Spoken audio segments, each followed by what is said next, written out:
Okay, today we're going to be looking at karyotypes. Karyotypes are a way of arranging the chromosomes so that you can look at them and you can determine several things. First of all, usually doctors are looking to make sure that their patient has all the chromosomes they're supposed to have in the right numbers.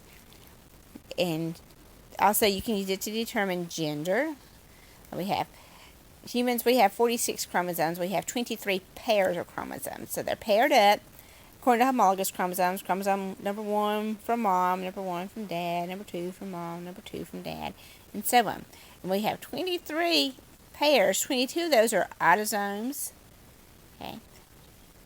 And then the 23rd pair is what we call sex cells, or gender determined sex chromosomes, or gender determining chromosomes. And those gender determining chromosomes, remember we talked a while back about females are XX and males are XY, and we said the dad can give either an X or a Y, but of course mom only has X's to give. So right here is where that's determined, that gender is determined. If there's an X and a Y chromosome, then this person would be a male. This one has 2 at the X chromosome, so this would be a female. Okay, and there are some what we'll see is chromosomal anomalies where there may be different numbers of X's and Y's, but as long as if there's anything at the Y, then this person would be a male. In this case, there's nothing at the Y, so this is a female. But if there's anything at the Y, then it's a male, because that's the Y chromosome there is what provides the male traits. Okay, so let's look at these questions. Karyotype A is the first set of chromosomes that we'll look at. Notice that the chromosomes are all paired up. How many pairs of chromosomes do you see?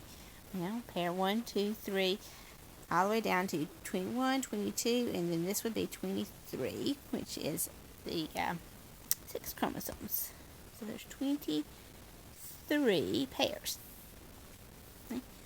Look closer, you will see that the pairs of chromosomes are paired according to certain likeness among the chromosomes. List some likenesses that you see among the paired chromosomes. Okay. So they pair them up. We talked about homologous chromosomes a while back. They pair them up according to size. Okay.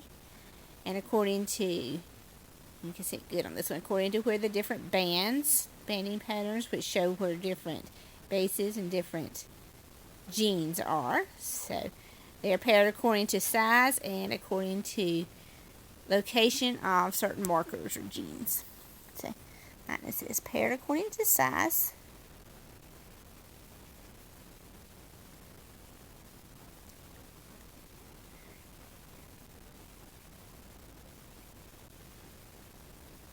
And markers are banding patterns.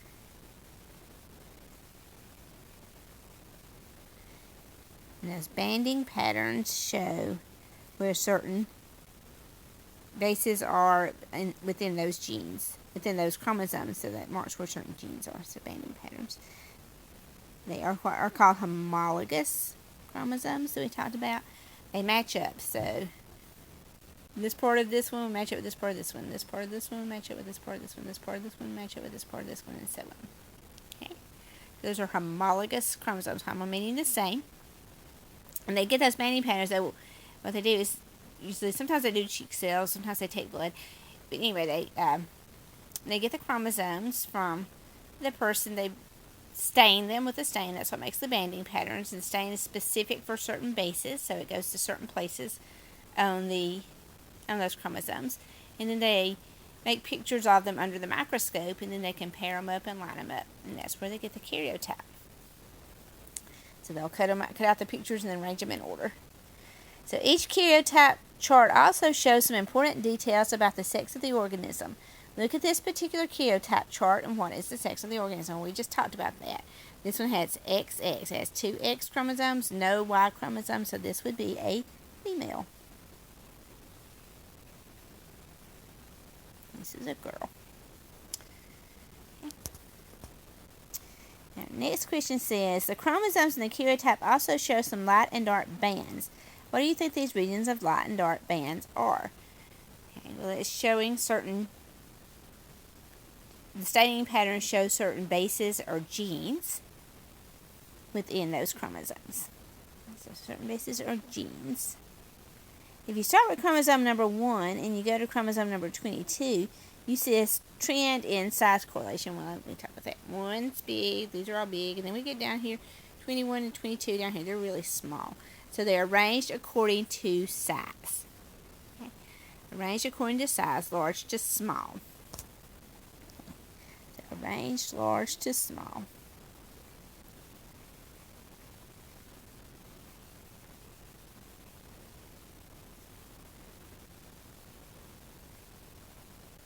Except for the sex chromosomes. They're going to be a little bigger down here at the end.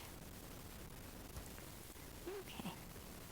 And it says, how do you think the trend affects the number of genes present on any particular chromosome? Well, it would kind of stand to reason that the larger chromosomes would have more genes and the smaller chromosomes would have fewer genes. So I would say fewer genes, higher the number, the fewer the genes. So we'll put it that way. Higher chromosome number, fewer genes.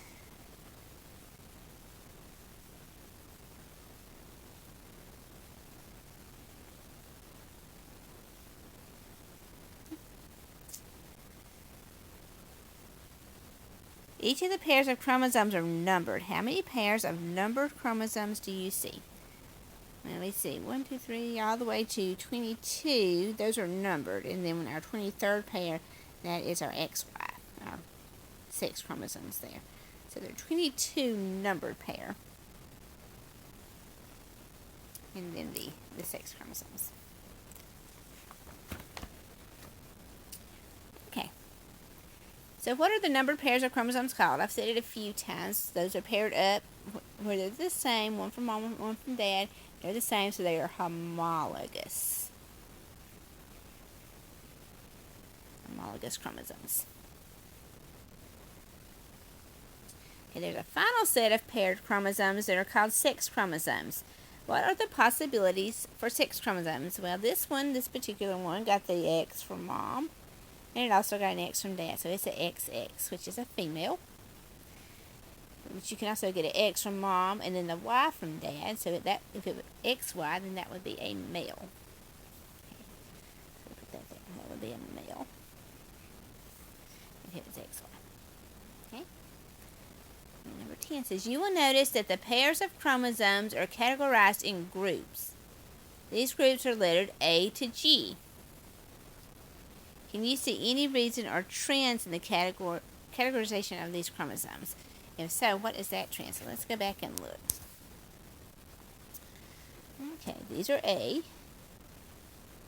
And they're kind of the same size. And then these are B, and they're kind of the same size. And then all of these in this next row are about the same size. So I would say that it's due to major size differences or banding pattern differences. But as there's a major change in size, these are all about the same. And these are get smaller, but they're all about the same. And these are tiny, but they're all about the same. So I would say that A through G are size categories. Those would be size categories. They get smaller as you go A to G. So smaller A to G.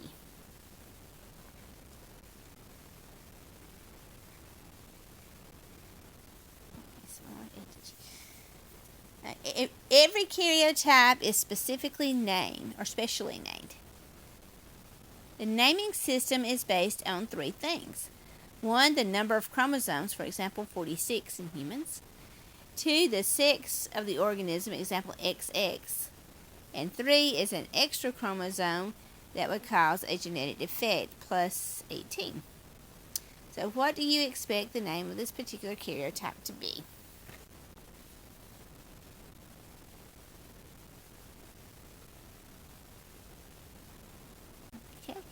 So number of chromosomes, this would be 46XX, and let's see, 2, 2, 2, 2, 2, 2, 2, 2. And it has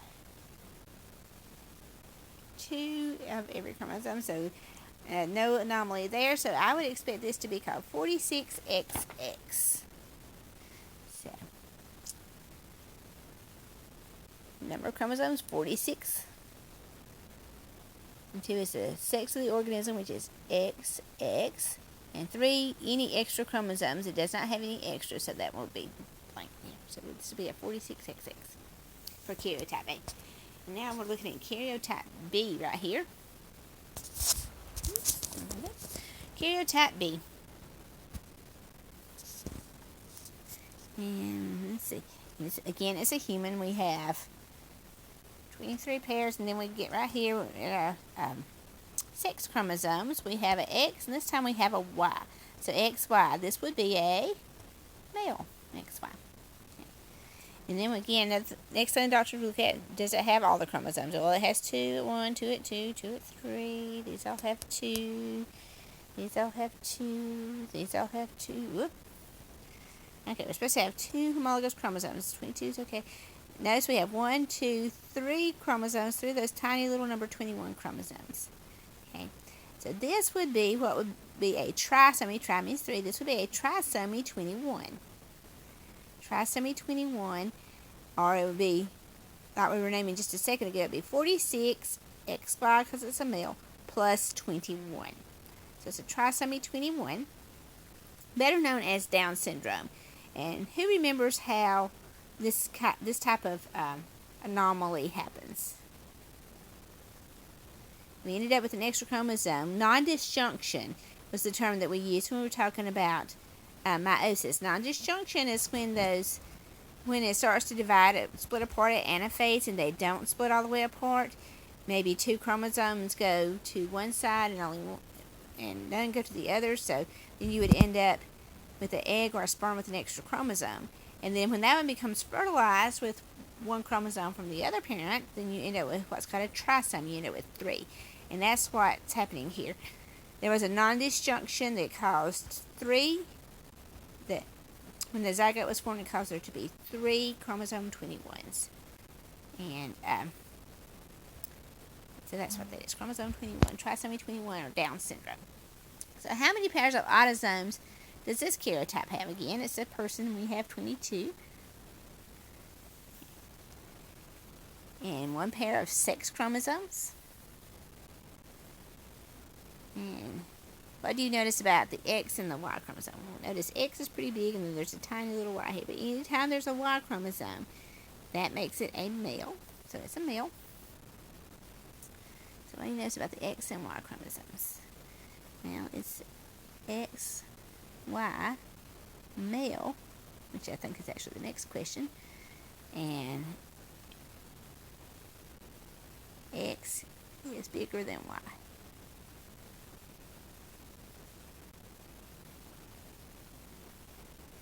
X is bigger than Y. And we just said that it is a male. So if you look closely at the chromosomes of karyotype B versus karyotype A, you'll see a huge difference. Can you tell what that difference is and explain why this phenomenon exists? Again, that's what I was just talking about. There's a trisomy 21, Down syndrome, trisomy 21, and it is the result of nondisjunction during anaphase. The chromosomes fail to pull apart. So you ended up with an egg or a sperm one that had 2 chromosomes, and then when it was fertilized with the other, that made 3 chromosome number 21. It's a nondisjunction. It's the result of nondisjunction. And we just talked about that. I'll just write nondisjunction right there for you because it's a big word. Nondisjunction. It's the result of nondisjunction, trisomy 21.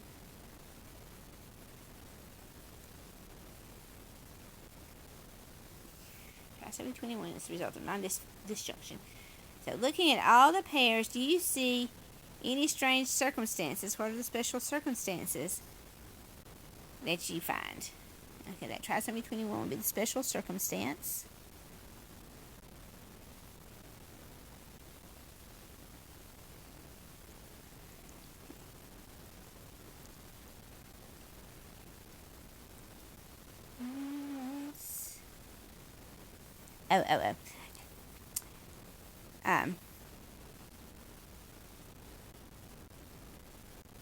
Sorry. Trisomy 21, nondisjunction. I should have put that down here on number 6. Number 5, trisomy 21 and nondisjunction. Sorry, that was number 6 that I was talking about there.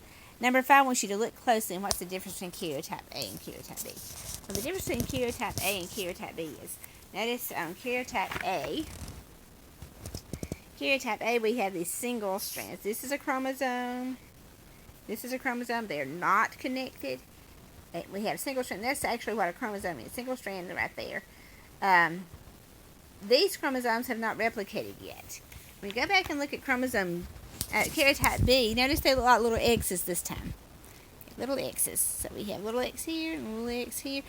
These chromosomes have already replicated, and then they have condensed into the little X's that you can see. So they are sister chromatids. This is sister chromatids, 2 sister chromatids here, 2 sister chromatids here. And so these are actually in their tetrad forms, like they would line up during prophase 1. So tetrads, sister chromatid, and then sister chromatid. So we actually have 4 sister chromatids here. On A, they had not yet replicated. They were not in sister chromatids. They were separate, or they were single strands, single chromatids at this point. And then over here, and again, they would have just the 1 centromere in the middle, separating their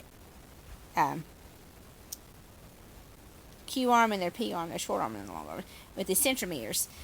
Okay, here, they're still considered 1 chromosome there and 1 chromosome there, but they're in X's. They've already replicated, so they have 2 sister chromatids, but there's still just 1 centromere. Those sister chromatids at the center of those X's, they are held together by 1 centromere, and they count the centromeres to count the number of chromosomes.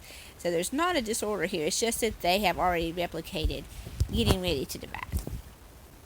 Okay, and that should have, kind of skipped 5 there. I was answering 6 with the trisomy and the nondisjunction. That was on number 6. Number 5 was talking about the fact that they are in sister chromatid pairs there. And that is due to replication. It happens prophase 1, where they pair up in homologous chromosomes, but they've already replicated that. That's what that is. Okay, number 7 says, what about the effect do you think the abnormality in chromosome 21 will have on the organism? Well, if you know someone with Down syndrome, they have certain facial features and those kind of things. So a lot of times trisomy 21 will result in heart defects and difficulty with the intestines and digestive tract and those kind of things. Number 8, what would you name it? Well, again, we named it 46 because it has 46 chromosomes. No, this time we were going to name it, no, not 46, because we have trisomy 21, so it's going to be a 47. It's a male XY, and then a plus 21 because it has an extra chromosome 21. Hopefully that will help you understand karyotypes a little better. There's another page there that you can practice on. I hope that helps.